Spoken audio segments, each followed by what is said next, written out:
Hi friends, నమస్తే. నేను మీ Rama. Welcome back non stop cooking Telugu. ఈరోజు మన ఛానల్లో గోంగూర పచ్చడిని చాలా సింపుల్గా టేస్టీగా ఎలా చేసుకోవాలో ఈ వీడియోలో చూద్దాం. వేడి వేడి అన్నంలో ఒక్కసారి కొంచెం నెయ్యి వేసుకొని ఈ గోంగూర పచ్చడితో టేస్ట్ చేయండి. దీని రుచి అయితే వేరే లెవెల్లో ఉంటుంది. ఇప్పుడు దీని ప్రాసెస్ ఏంటో చూద్దాం. దీనికోసం ముందుగా మీడియం సైజ్ గోంగూర 2 కట్టలు తీసుకోండి. వీటిని శుభ్రంగా వాష్ చేసి తీసుకోండి. ఇప్పుడు ఈ గోంగూరని ఒక ప్యాన్ లో వేసుకోండి. అలాగే ఇందులో medium size onion 2, medium size టమాటా 2, పచ్చిమిర్చి ఒక 5 నుంచి 6 వేసుకోండి. ఇలా వీటిని ముక్కలుగా కట్ చేసి వేసుకోండి. అలాగే ఇందులో పసుపు 1/2 టేబుల్ స్పూన్, సాల్ట్ మీ టేస్ట్ కి తగినంత వేసుకోండి. అలాగే ఇందులో 1/2 కప్ వరకు వాటర్ ని వేసుకోండి. ఇలా వాటర్ ని వేసుకొని ఇక్కడ ఫ్లేమ్ ని మీడియం ఫ్లేమ్ లో పెట్టుకొని గోంగూరపై మూత పెట్టుకొని గోంగూరని బాగా ఉడకనివ్వండి. ఇలా మధ్య మధ్యలో మూత తీస్తూ ఈ గోంగూరని కలుపుతూ ఉండాలి. ఇలా మీడియం ఫ్లేమ్ లో పెట్టుకొని గోంగూర అంతటిని బాగా దగ్గరికి అవ్వనివ్వండి. ఇలా గోంగూర దగ్గరికి అయ్యాక వీటిని పప్పు గుత్తితో బాగా స్మాష్ చేసుకోండి. ఇక్కడ గోంగూరని మనం మిక్సీలో వేసుకోము.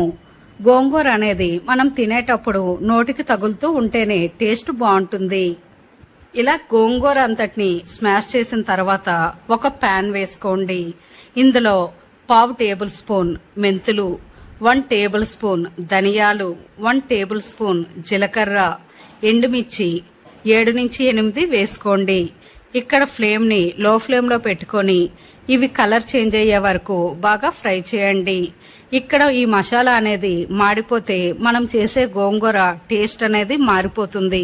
కాబట్టి వీటిని లో ఫ్లేమ్ లో పెట్టుకొని కలర్ చేంజ్ అయ్యే వరకు బాగా ఫ్రై చేయండి. ఇది చల్లారిన తర్వాత వీటిని మిక్సీ జార్ లో వేసుకోండి.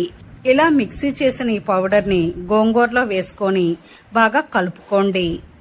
ఇలా ఈ పౌడర్ గోంగూర పచ్చడి మొత్తం అంతా బాగా కలిసేటట్టు బాగా కలుపుకొని ఇప్పుడు స్టవ్ ఆఫ్ చేసేయండి.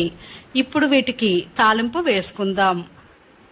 తాలింపు కోసం ఒక ప్యాన్ వేసుకోండి. ఇందులో 3 టేబుల్ స్పూన్ ఆయిల్ వేసుకోండి. ఆయిల్ బాగా హీట్ అయిన తర్వాత ఇందులో ఆవాలు 1/2 టేబుల్ స్పూన్, జీలకర్ర 1 టేబుల్ స్పూన్, శనగపప్పు 1 టేబుల్ స్పూన్, మినప్పప్పు 1 టేబుల్ స్పూన్, ఎండుమిర్చి ఒక 4, వెల్లుల్లి రెబ్బలు ఒక 5 నుంచి 6, కరివేపాకు 2 రెమ్మలు, కొంచెం ఇంగువ వేసుకొని వీటిని బాగా కలుపుకోండి. గోంగూర పచ్చడిలో ఇంగువ ఫ్లేవర్ చాలా బాగుంటుంది. ఇలా ఈ తాలింపు మొత్తం బాగా ఫ్రై అయ్యాక మనం ముందుగా ప్రిపేర్ చేసిన గోంగూర పచ్చడిని ఈ తాలింపులో వేసుకోండి. ఈ పచ్చడి అంతటికి తాలింపు అంతా బాగా పట్టేటట్టు బాగా మిక్స్ చేయండి. ఇలా వీటిని 1 నుంచి 2 నిమిషాల పాటు బాగా ఫ్రై చేసి స్టవ్ ఆఫ్ చేసేయండి. అంతే ఫ్రెండ్స్, చూసారు కదా గోంగూర పచ్చడిని చేసుకోవడం ఎంత ఈజీనో. మీరు కూడా ఈ రెసిపీని తప్పకుండా ట్రై చేయండి. అలాగే ఈ రెసిపీ మీకు ఎలా కుదిరిందో తప్పకుండా కామెంట్ చేయండి. ఈ వీడియో మీకు నచ్చితే ఒక లైక్ చేయండి. మీ ఫ్రెండ్స్ అండ్ ఫ్యామిలీ మెంబర్స్ కి ఈ వీడియోని షేర్ చేయండి. మరెన్నో రుచికరమైన వంటల కోసం మన ఛానల్ ని సబ్స్క్రైబ్ చేసి పక్కనే ఉన్న బెల్ ఐకాన్ ని యాక్టివ్ చేయండి. Thanks for watching.